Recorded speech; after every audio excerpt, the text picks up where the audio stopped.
Major Mohammad Ali Shah also with us on the broadcast. Mohammad Ali Shah, apologies, we didn't have a stable connection with you earlier, but as I was mentioning, extremely disturbing, heart-wrenching visuals have now come in of the Jawans who've lost their lives, of the truck driver, the vehicle driver, pardon me, who's lost his life in this IED blast.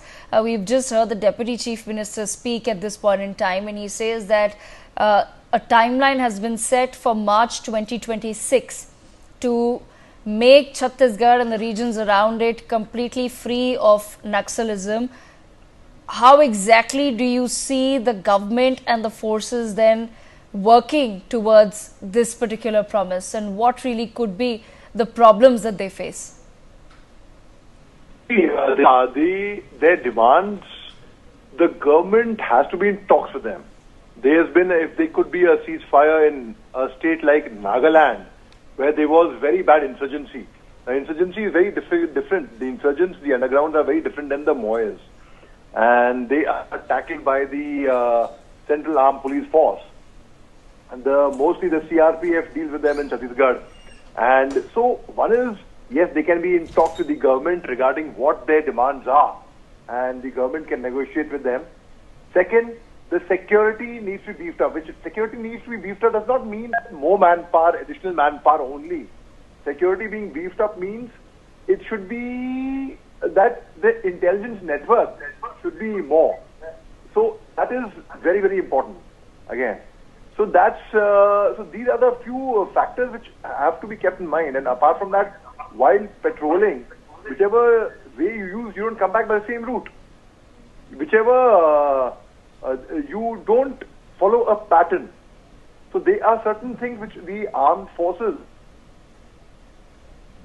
it can be the CRPF, it can be the paramilitary, who is the police, whoever is in charge, looking after the Moyes problem over there. They have to be more proactive, but the intelligence network has to be strengthened further, Devika.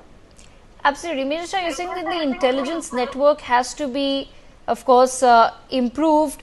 But at the same time, like I said, what do you think are the major problems that the government is facing at this point in time in dealing with this situation?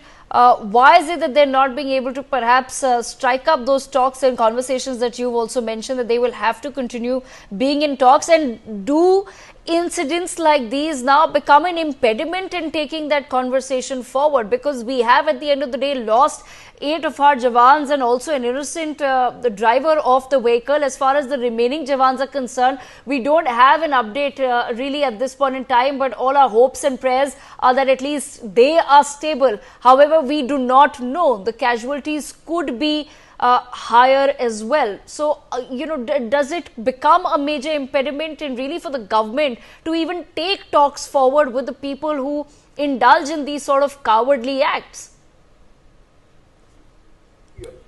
Of course, I mean, when people who indulge in these cowardly acts, I mean, getting talks forward is a very, very difficult thing to do.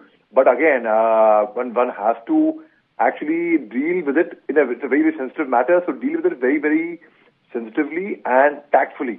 Now, the fact is, if we don't nip it right now, where are we heading to then? Then these guys will have more to play and they will keep ambushing our troops. They'll keep doing ID blasts. They'll keep... so best is engage them in a dialogue and let us find a middle path that something can come. But anyone who dares to look at the security forces in a bad way is going to bite. This much I can tell you, I can assure you, I can guarantee you that, because I've had the experience of the army as well and the paramilitary, the Assam Rifles.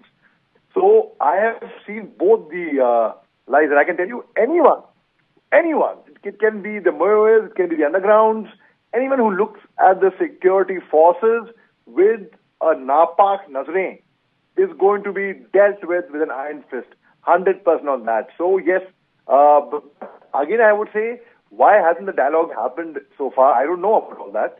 And if at all they've happened, where have they reached? But we cannot afford to lose our men. We can't. These mayors, they had massacred a company of CF earlier. So this has been a trend with them. So we cannot give them more fodder to feed on. So the fact is, it has to be addressed. It has to be addressed quickly. It has to be addressed in the most tactical manner. And yes, as the Chief Minister said that we plan to make the state bills free next time. Yes. So one has to also see what the problem is arising, and the security deployment. Well, what people will do is, the simple thing is pump in more troops. But pumping in more troops would not only be the answer. There have to be more things which have to come into play. For example, I totally stress upon building intelligence. You have a very strong intelligence network. You come to know beforehand that they are planning this, that they are hiding there. Your operations are made easy. You don't do jungle bashing anymore. You work like, it's like a race ka ghoda. A racehorse will run once in a year, but it will attain victory. Similarly, when you work on hard, you operate upon hard end, you are bound to get success there, Devika.